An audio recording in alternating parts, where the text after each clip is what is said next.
This is like the 100th edition and they haven't caught a typo?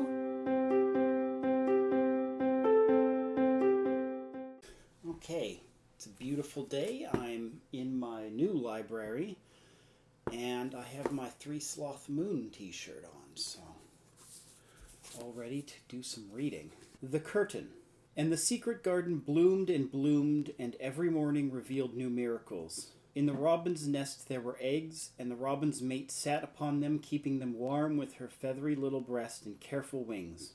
At first she was very nervous, and the robin himself was indignantly watchful. Even Dickon did not go near the close-grown corner in those days, but waited until, by the quiet working of some mysterious spell, he seemed to have conveyed to the soul of the little pair that in the garden there was nothing which was not quite like themselves, nothing which did not understand the wonderfulness of what was happening to them. The immense, tender, terrible, heartbreaking beauty and solemnity of eggs. If there had been one person in that garden who had not known through all of his or her innermost being that if an egg were taken away or hurt, the whole world would whirl around and crash through space and come to an end. If there had been even one who did not feel it and act accordingly, there could have been no happiness even in that golden springtime air. But they all knew it and felt it, and the robin and his mate knew they knew it. At first the robin watched Mary and Colin with sharp anxiety. For some mysterious reason he knew he need not watch Dixon? Did his name change? He just developed an extra S. This is like the 100th edition and they haven't caught a typo? Yeah, this edition is like a century after the book came out and there's still a typo in it. Okay. For some mysterious reason, he knew he need not watch Dixon. The first moment he set his dew-bright black eye on Dickon, he knew he was not a stranger, but a sort of robin without beak or feathers.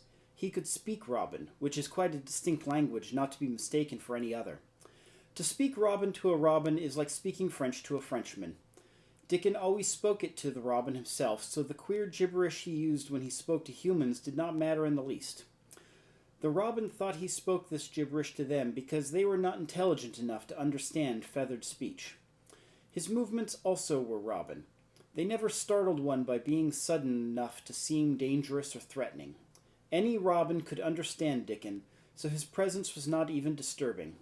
But at the outset it seemed necessary to be on guard against the other two. In the first place, the boy creature did not come into the garden on his legs. He was pushed in on a thing with wheels, and skins of wild animals were thrown over him. That in itself was doubtful. Then, when he began to stand up and move about, he did it in a queer, unaccustomed way, and others seemed to have to help him. The robin used to secret himself in a bush, and watched this anxiously. His head tilted first on one side, then on the other. He thought that the slow movements might mean that he was preparing to pounce, as cats do. When cats are preparing to pounce, they creep over the ground very slowly. The robin talked this over with his mate a great deal for a few days, but after that he decided not to speak of the subject, because her terror was so great that he was afraid it might be injurious to the eggs. When the boy began to walk by himself, and even to move more quickly, it was an immense relief. But for a long time, or it seemed a long time to the robin, it was a source of some anxiety. He did not act as the other humans did. He seemed very fond of walking, but he had a way of sitting or lying down for a while and then getting up in a disconcerting manner to begin again. One day the robin remembered that when he himself had been made to learn to fly by his parents, he had done much the same sort of thing. He had taken short flights of a few yards and then had been obliged to rest. So it occurred to him that this boy was learning to fly, or rather to walk. He mentioned this to his mate, and when he told her that the eggs would probably conduct themselves in the same way after they were fledged, she was quite comforted, and even became eagerly interested, and derived great pleasure from watching the boy over the edge of her nest, though she always thought that the eggs would be much cleverer and learn more quickly. But then she said indulgently that humans were always more clumsy and slow than eggs, and most of them never seemed to really learn to fly at all. You never met them in the air or on the top treetops. After a while, the boy began to move about as the others did, but all three of the children at times did unusual things. They would stand under the trees and move their arms and legs and heads about in a way which was neither walking nor running nor sitting down. They went through these movements at intervals every day, and the robin was never able to explain to his mate what they were doing or trying to do. He could only say that he was sure the eggs would never flap about in such a manner. But as the boy who could speak robin so fluently was doing the same thing with them, birds could be quite sure that the actions were not of a dangerous nature. Of course, neither the robin nor his mate had ever heard of the champion wrestler, Bob Howarth, and his exercises for making the muscles stand out like lumps.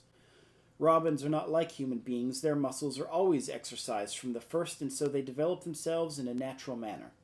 If you have to fly about to find every meal you eat, your muscles do not become atrophied. When the boy was walking and running about and digging and weeding like the others, the nest in the corner was brooded over by a great peace and content.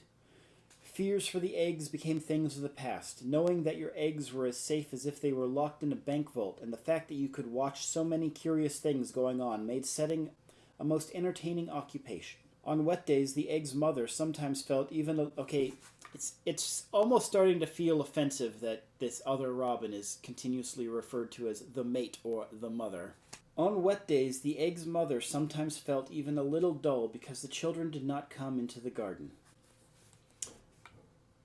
I mean, I suppose they don't have actual names, but it's just like the 20th time's feeling up. But even on wet days, it could not be said that Mary and Colin were dull. One morning, when the rain streamed down unceasingly and Colin was beginning to feel a little restive as he was obliged to remain on his sofa because it was not safe to get up and walk about, Mary had an inspiration. "Now that I'm a real boy," Colin had said, "my legs and arms and all my body are so full of magic that I can't keep them still. They want to be doing things all the time. Do you know that when I awaken in the morning, Mary, when it's quite early and the birds are just shouting outside and everything seems just shouting for joy, even the trees and things we can't really hear, I feel as if I must jump out of bed and shout myself. If I did, think what would happen." Mary giggled inordinately. "The nurse would come running, and Mrs. Medlock would come running, and they would be sure you had gone crazy and they'd send for the doctor," she said. Colin giggled himself.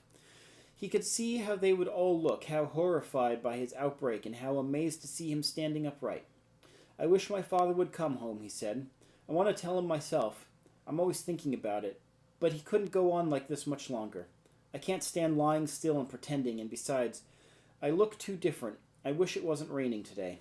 It was then that Mistress Mary had her inspiration. "Colin," she began mysteriously, "do you know how many rooms there are in this house?"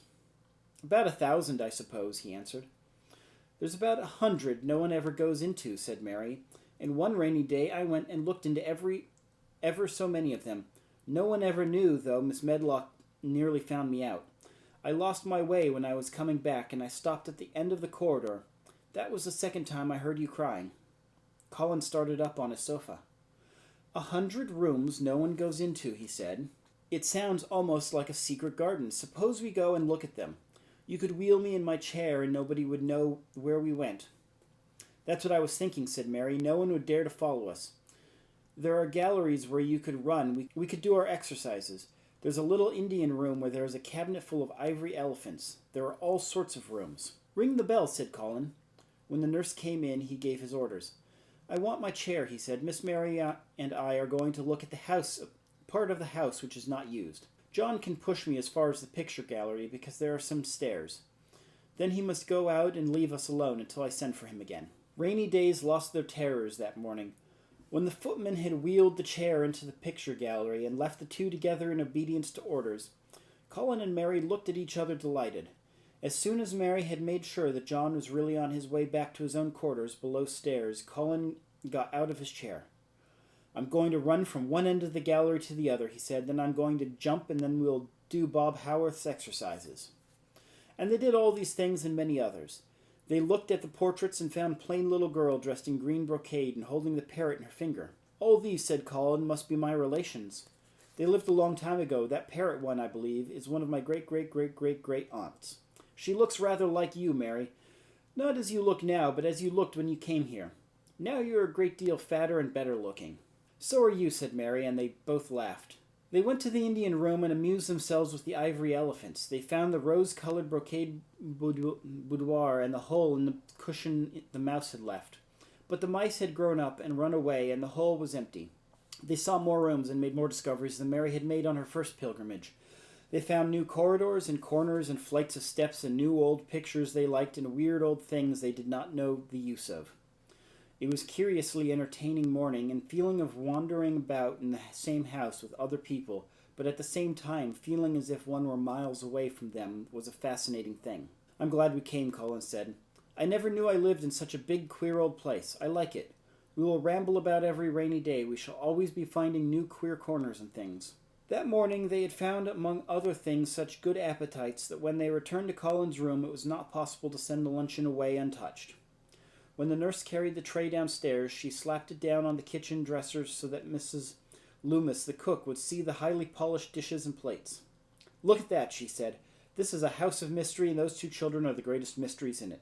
"If they keep that up every day," said the strong young footman John, "there'd be small wonder that he weighs twice as much today as he did a month ago. I should have to give up my place and time for fear of doing my muscles an injury." "Oh, he means because he pushes him around that he'll get so heavy." It took me a while to put that. Okay. That afternoon Mary noticed that something new had happened in Colin's room. She had noticed it the day before, but had said nothing because she thought the change might have been made by chance. She said nothing today, but she sat and looked fixedly at the picture over the mantel. She could look at it because the curtain had been drawn aside. That was the change she noticed. "I know what you want me to tell you," said Colin, after he had stared a few minutes. "I always know when you want me to tell you something. You are wondering why the curtain is drawn back. I'm going to keep it like that." "Why?" asked Mary. "Because it doesn't make me angry any more to see her laughing. I wakened when it was bright moonlight 2 nights ago and felt as if the magic was filling the room and making everything so splendid that I couldn't lie still. I got up and looked out the window. The room was quite light and there was a patch of moonlight on the curtains somehow that made me go and pull the cord. She looked right down at me as if she were laughing because she was glad I was standing there. It made me like to look at her. I wanted to see her laughing like that all the time. I think she must have been a sort of magic person, perhaps." "You are so like her now," said Mary, "that sometimes I think perhaps you are her ghost made into a boy." That idea seemed to impress Colin. He thought it over and then answered her slowly. "If I were her ghost, my father would be fond of me." "Do you want him to be fond of you?" inquired Mary. "I used to hate it because he was not fond of me. If he grew fond of me, I think I should tell him about the magic. It might make him more cheerful."